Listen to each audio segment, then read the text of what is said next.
सभी भक्तजनों को YouTube चैनल जय माँ तुलसी में स्वागत है। और आज हम भगवान श्री मोरध्वज की कथा करने जा रहे हैं।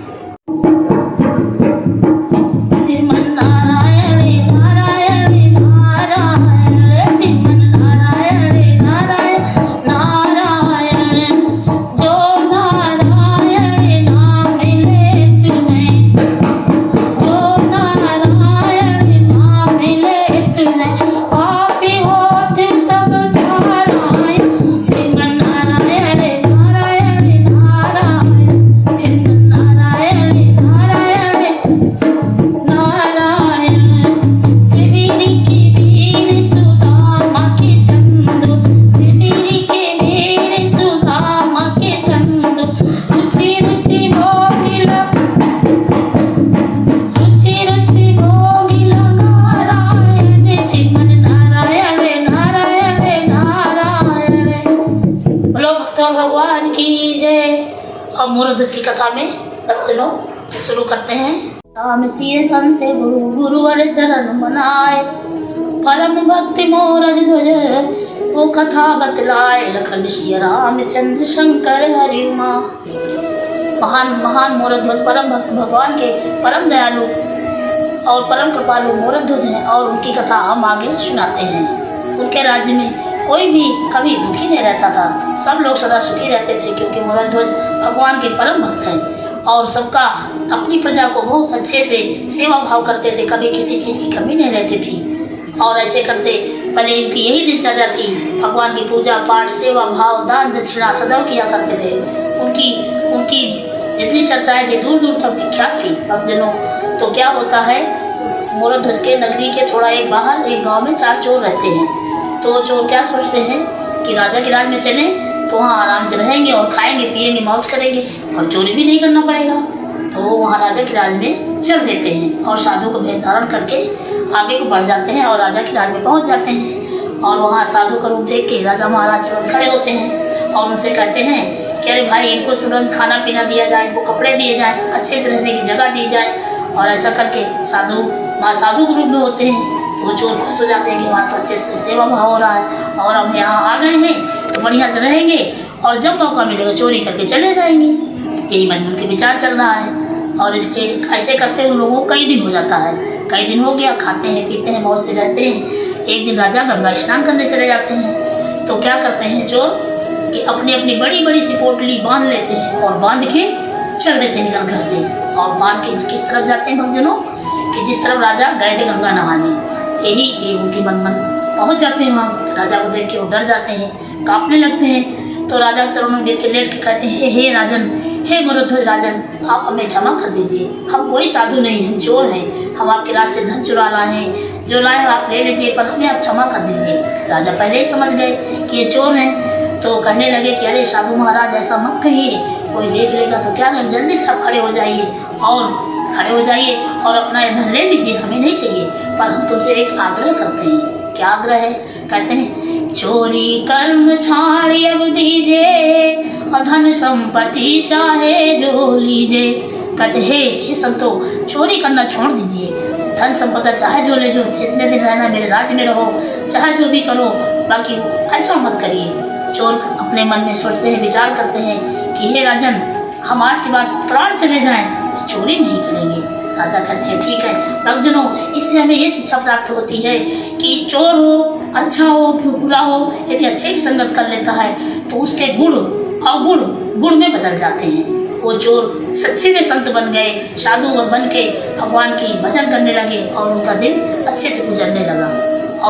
और भक्तजनों, आज हम आगे की कथा मोरध्वज की कहने जा रहे हैं। मोरध्वज में वो महान प्रतापी राजा भक्त भगवान के सदा निष्ठा परायण रहते हैं। उनकी पत्नी पतिव्रता नारी होती है। पतिव्रता नारी जग जानो, अब पुत्र आज्ञाकारी सुतवानो।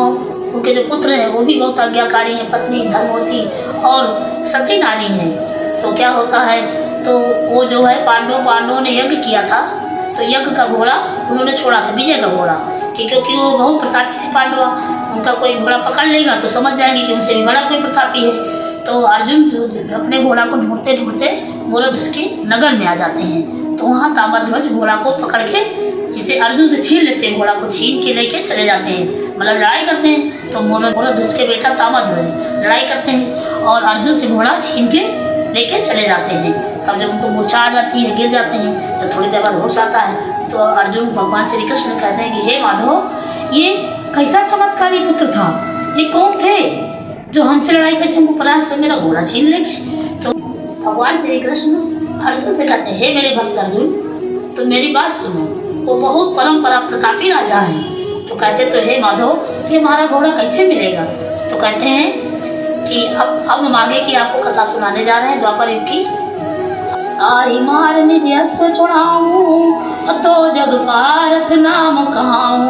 तो भगवान श्री कृष्ण कहते हैं कि हे अर्जुन, आवेश करना ठीक नहीं है, चलो इनके राज में चलते हैं और इनकी धर्म परायण निष्ठा और भक्ति देखते हैं, और चलो तुम्हें दिखाते हैं क्या कैसा है। तो अर्जुन कहते हैं ठीक है माधव, चाहे जैसे करिए, हमारा घोड़ा हमें मिल जाए बस। कहते हैं ठीक है चलो दिखाते हैं। तो भगवान श्री कृष्ण को जो है, भगवान श्री कृष्ण अर्जुन को माया रूपी सिंधु बना देते हैं और स्वयं ब्राह्मण का वेश धारण करके भक्तजनों चल देते हैं आगे। और चलते चलते राजा मोरध्वज के राज में पहुंच जाते हैं। जब वहाँ पहुंच जाते हैं तो मोरध्वज देखते हैं कि साधु ब्राह्मण लोग आए हैं। तो कहते हैं अपने मंत्रियों से, कह रहे भाई जल्दी से इनको खाने पीने रहने की व्यवस्था की जाए और इनको अच्छा सा भोजन कराया जाए और इनको नहलाने धुलाने की रहने की सारी व्यवस्थाएं की जाए, और जो साथ में सिंह है उनके लिए व्यवस्था की जाए कि उनको कहाँ बांधा जाए, क्या खिलाया जाए, जरा सब कुछ जानिए पूछिए। तुरंत आते हैं हाथ जोड़ के मोरध्वज कहते हैं, हे महाराज, आपका भोजन प्रसाद तैयार हो गया है और आप आके भोजन ग्रहण करिए। तब साधु महाराज बोलते हैं कि हे राजन, हमारा भोजन तो बन गया, पर हम भोजन तो ग्रहण कर लेंगे, पर हमारा सिंह क्या खाएगा। तो भगवान कहने लगे कि भगवान रूपी, मतलब जो साधु भेष धारण किए थे भगवान थे, मतलब वो राजा कहाँ समझ पाए, वो तो समझ रहे थे कि साधु हैं। तो कहने लगे महाराज बताइए सिंह के लिए क्या आज्ञा है, जो बताइए वो करेंगे। तो कहने लगे कि अब हम कहेंगे तो अब मान लो पहले विचार कर लीजिए जो कहने जा रहे हैं। तो कहने लगे नहीं आप कहिए तो, क्या ऐसी कौन सी बात है। कहने थे थोड़ा से सोच रहे हैं कि कहें या ना कहें, कहीं मना ना कर दो। तो राजा कहने लगे अरे प्रभु आप आदेश तो करिए, मैं जरूर पालन करूँगा, मैं अपने धर्म को नहीं छोड़ सकता हूँ, जो भी आदेश करिए मैं जरूर पालन करूँगा।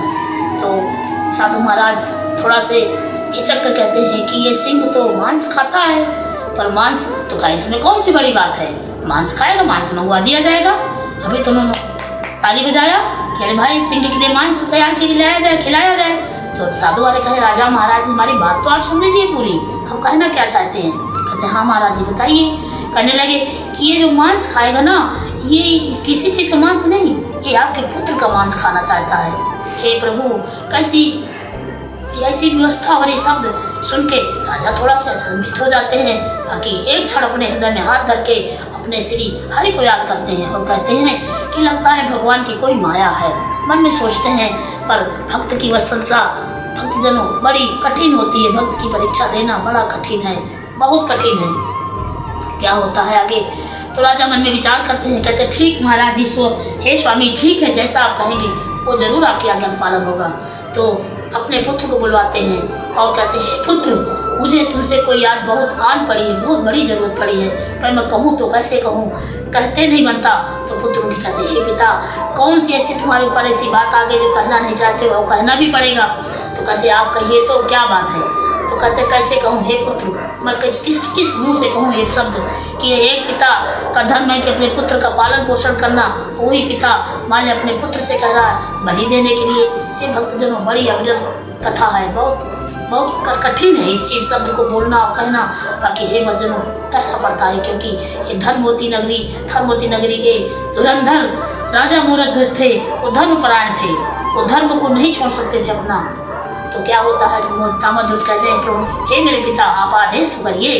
तो कहते हैं हे मेरे पुत्र ये जो है सिंह तुम्हारा मांस खाना चाहता है। तो कहते हैं अरे पिताजी आप क्यों इतना घबरा रहे हैं, ये नश्वर संसार है, जो यहाँ आया है उसको तो यहाँ से जाना ही है, क्योंकि वो कोई यहाँ अमर होके तो नहीं आया है और हमारा शरीर सिंह मांग रहा है। तो मुझे इस बात की खुशी है कि मेरा सिंह मांस खा जाएगा तो मेरे जीते जी मेरा शरीर किसी काम तो आया। तो अर्जुन तो माया रूपी सिंह होते हैं और भगवान श्री कृष्ण अर्जुन तरफ देखते हैं और कहते हैं कि देखिए भक्ति की वह संस्था क्या होता है। तो सिंह के पास जाते हैं, कहते सिंह लो मुझे खा लो। तो भगवान वो साधु जो महाराज होते हैं कहते अरे बेटा वो ऐसे नहीं खाएंगे, आप इधर आ जाइए। तो कहते तो फिर कैसे खाएंगे? तो फिर कहते हैं महाराजा से कि राजा हमारी बात आप सुनिए, सिंह जो है आपके पुत्र का सिर्फ आधा अंग खाएगा। आधा अंग कौन सा? दाहिना अंग, बायां नहीं खाएगा। तो भगवान फिर मन में विचार करते हैं, राजा हरिश्चंद्र मोरध्वज कहने लगे, विचार करते हैं कि अरे ये तो बहुत कठिन घड़ी है, अब हम क्या करें। फिर अपने श्री हरि को याद करते हैं, भगवान अपने इष्ट को याद करते हैं। और क्या याद करते हैं? मारने वाला है भगवान, बचाने वाला है भगवान, मारने वाला है भगवान, बचाने वाला है भगवान। और जल थल अगन आकाश पवन पर केवल उसकी सत्ता, अब प्रभु इच्छा के बिना यहाँ पे हिल न सके एक पत्ता। मारने वाला है भगवान, बचाने वाला है भगवान।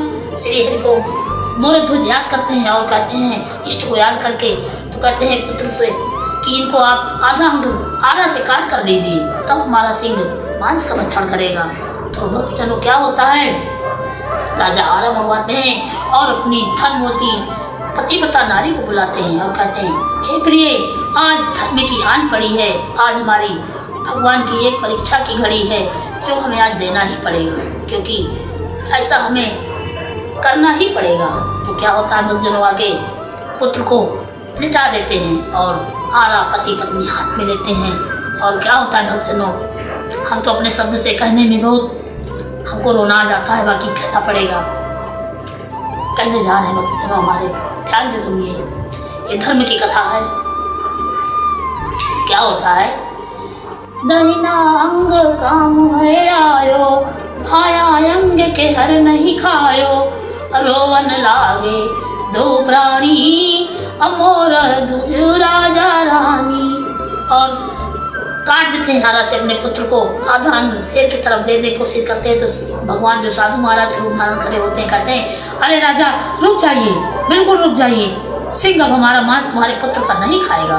तो भगवान मोरध्वज कहने लगे कि अरे भगवान हमसे कौन सी गलती ऐसी हो गई कि सिंह मांस नहीं खाएगा। कहने नहीं, आप तो रोने लगे, अब वो मांस बेकार हो गया, मेरा सिंह मांस नहीं खाएगा। तो रानी हाथ जोड़ करके कहती है, राजा रानी दोनों हाथ जोड़ के भगवान सामने, साधु महाराज के भगवत स्वरूप सामने कहते हैं कि हम रोए इसलिए नहीं है साधु महाराज, रोए इसलिए हैं कि दहिना अंग तो केहर खा लेगा, बाकी माया तो यहीं पड़ा रह जाएगा, वो बिलखेगा, इसलिए हे प्रभु हमें रोना आ गया, हमें क्षमा कर दीजिए, क्षमा कर दीजिए प्रभु, क्षमा कर दीजिए। ऐसा मत करिए कि पुत्र का मांस शेर नहीं खाए, हमारा धर्म को नष्ट मत करिए। भगवान की ऐसे शब्द, करुण भरे शब्द सुन के भगवान का हृदय हिल जाता है। तुरंत चतुर मुझे रूप दिखावा, अमोरज ध्वज को दर्श करावा। भगवान चतुर्भुज रूप में आ जाते हैं और मोरध्वज को दर्शन देते हैं, दर्शन देते हैं और कहते हैं हे मोरध्वज हमसे वरदान मांगो, तुम अटल प्रतापी धन्य महान राजा हो, तपस्वी धन्य हो प्रभु, तुम धन्य हो। कहते हैं वरदान मांगो। तो मोरध्वज और राजा रानी दोनों हाथ जोड़ के भगवान से ये कहते हैं कि पहले जो भोजन बना है ये इस सबको प्रसाद दिया जाए, खिलाया जाए। तो वरदान में क्या मांगते हैं कि हे प्रभु, हे तीन दीनन के नाथ, हे अनाथों के नाथ, किसी युग में किसी भक्त से भगवान ऐसी परीक्षा मत लीजिएगा जो आपने हमारे ली है, क्योंकि कोई भी भक्त ऐसी परीक्षा किसी युग में आपको प्रभु नहीं दे पाएगा। ये सत्य की परीक्षा है, ये बलिदान की परीक्षा भक्तों कोई नहीं दे पाएगा। भगवान करुणा करके हंसने लगे और हंसते और क्या कहते हैं कि ठीक है मोरध्वज, वो तुम्हारी बात बिल्कुल सही है, पर कहते हैं भोजन परोसा जाए, सबके लिए भोजन लगाया जाए, थालियाँ लगाई जाएं। तो रानी तो पुत्र तो मरा पड़ा है, पर अंदर से भगवान के दर्शन तो हो गए, बाकी जो उनका इतना सुंदर प्यारा सा पुत्र था उसकी तो बने चढ़ गई। पर ये देखती अंदर से सोचती हैं कि थालियाँ, 5 थालियाँ 4 थालियाँ किसके लिए लगाई जाएं। तो कहते हैं 5 थाली लगाई जाएं। तो रानी कहती हरे हे नारायण, किसके लिए 5 थाली, पुत्र तो है नहीं, एक मान ले ये राजा हो गए, रानी हो गए, भगवान हो गए, और वो सिंह माया रूपी जो सिंह थे वो भी माया रूपी में सिंह ही रूप है, भी सिर्फ भगवान ने दर्शन दिया। तो कहते नहीं 5 थाली लगाई जाए और अपने पुत्र को बुलाइए। कह नहीं, पुत्र को कहाँ से बुलाए, हे नारायण आपकी लीला अपरंपार है। तो कहते बस आप बुलाइए। तो कहती हैं, भगवान मुस्कुराते हैं। तो रानी समझ जाती है कि भगवान की ये लीला है, जरूर मेरा पुत्र आ जाएगा। तो बुलाती हैं, वो तामाध्रोज तामाध्रोज। तो तामाध्रोज क्या कहते हैं, अरे मैया क्या है, तुरंत बोल पड़ते हैं, दौड़ के आ जाते हैं हे भक्तजनों। और वैसे ही सब कोई प्रसाद खाते हैं, भोजन खाते हैं। भगवान उनको दर्शन देते हैं। जो सिंह माया रूपी अर्जुन होते हैं, अर्जुन देख के धन्य रह जाते हैं। कहते हे गिरधर, हे गोपाल, हे करुणा के सागर, हे दीनों के नाथ, अनाथों के नाथ, सब पर रक्षा करने वाले, सब पर दया करने वाले, मैंने आज देख ली कि संसार में आपके एक से एक महान भक्त हैं।